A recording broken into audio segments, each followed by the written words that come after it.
Alright, this is a quick video. Quick. You know what? I'm gonna make you an offer you can't refuse. And what the offer is, either you watch the quick review and you decide if the movie is good for you or not, or you leave right now. Can you refuse that offer? I don't think you can. So please choose wisely. As we continue into episode 2 of Quick Review, no longer Johnny's Magical Stew anymore. We're not doing that until I run out of ideas for a Quick Review, which is probably never, but never mind that. Have you heard of The Godfather? My favorite, the second one's my favorite, but The Godfather, the first one, the one that introduced everything to me. It's all of the best acting performance I've ever seen. It's just very awesome. It's just very good acting performance. The movie, I'm going to tell the story right now. The movie's plot is very, for me at least, there's a lot of events. So the first one is, the beginning half is that Don Corleone, aka Vito Corleone, his daughter is getting married, and then basically it's like a tradition that when a mob boss's daughter gets married, he can't refuse anything. He can't refuse the offer or the asking of another person. So if a person comes in and says, "I want this," he can't refuse it. So that's what happens. He gets a bunch of requests. He accepts, obviously. Dance party sequence. Okay, that's pretty good. Dance party sequence, the wedding. So far, so good. Except, we get introduced to the Al Pacino, good actor. We get introduced to him and his wife in the movie, and after we get introduced to that, they talk about, their family, there's Sonny, there's a bunch of them, but I forgot, but I know, spoiler, Sonny gets killed.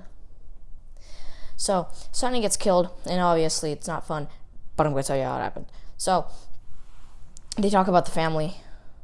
Okay, so you actually like your father? No. He says that he found one of the family members. I think it was Sonny. He found Sonny, and then he raised him as his own kid. I think that's... So, I'm not going to go in depth into the movie.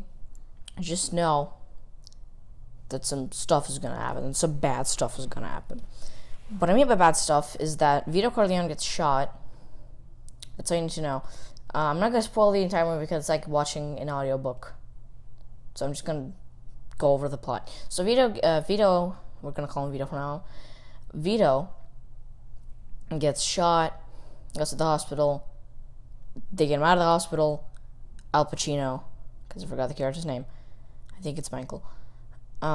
He kills a guy, he shoots a guy, he runs away. He's trying to protect his dad by carrying his bed out because the people are going to come for him or whatever. And after this is really, I can't explain everything in a little bit, but I'll try my best. So, he tries his best to get him out, which I think he does, he doesn't succeed fully. He actually does succeed. He gets him out.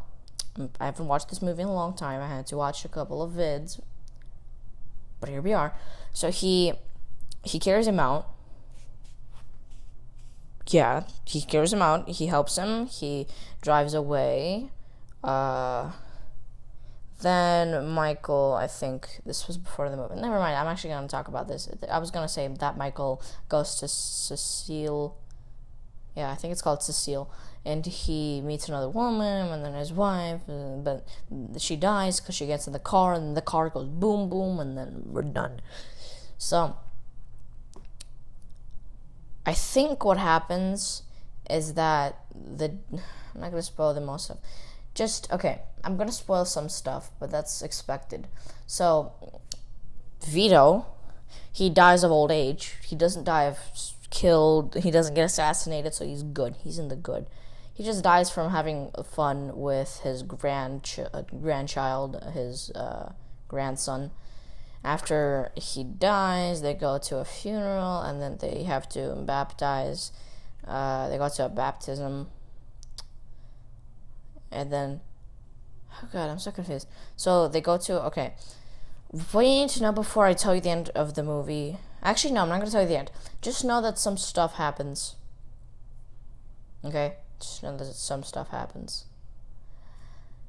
I'm not gonna spoil the end because what's the point of watching the entire movie? So there's the daughter's Vito's daughter has a husband, and the husband's very abusive, and then they have a child, and then he has to become the godfather of the child, and that's all I'm gonna tell you. Now let's get to the part. Why I like this movie, the acting is top notch. Dude, Marlon Brando, good acting on his part. He got one Oscar, and I think he turned it down for any reason. If I was in that position, I would have taken it.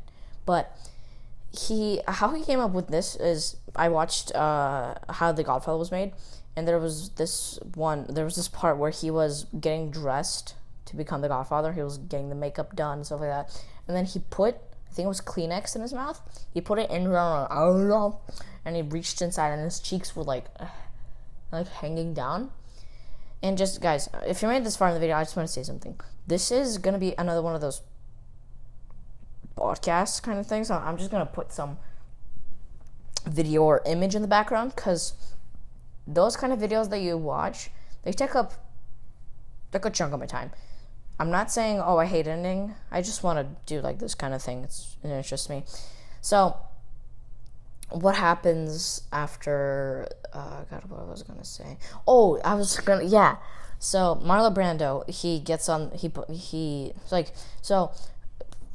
the makeup done, but he's not Italian himself. So what happens is, Scarface came out in 1932, which was the first like Scarface interpretation, and there was like an Italian guy who's like, like how Mario says it's a me, Mario, and Ford Coppola, Francis Ford Coppola, let's just call him Cop. So Cop was like, I'm Italian, and we don't talk like that. We don't talk like this, and then make a baguette and the spaghetti. We don't talk like that. So Marlon Brando went to Italy, and he saw like a bunch of dudes with like low, raspy voices, like they looked like pit bulls. So that's why he took the inspiration of putting something in his mouth, I think it was Kleenex, and then he put it on his cheeks right here. Sorry if I hit the mic. He put it right here, and then he was really just, he looked like one of them, and that's why I like it, because of the acting. He looked like one of the Italian mob boss guys. And why should you watch this? Why should you care? What's the point? Why should you care? Well, let me tell you. The acting. Dude, I can't get over the fact that the acting is so good. The acting is amazing. But why else should you care? It's a well-written movie. I mean, there was a book first. It's a well-written book that became a movie. The actors are good. The story is good. The acting is good, and the acting is good. But the revenge parts and stuff like that, they're also good. They're all depicted good. So, if you're interested in watching something about mafia, I'd recommend you go to The Godfather and then move on to something with the same kind of style. There's 3 Godfathers. There's 3 Godfather books. And if you like the first one, then yeah, you could watch the second one or the third one. But if it's the second one, all I'm saying is it's really good. I'm probably going to come out with a quick review of that. So, I would give this movie a 5 out of 5 because it's amazing. Thank you for watching. Like this video. Tweet me at Dave. I'm just kidding. I'm not David Dobrik. Follow me on Instagram. I'm going to leave it in the description. I'm going to leave my Instagram thingy in the description. Goodbye.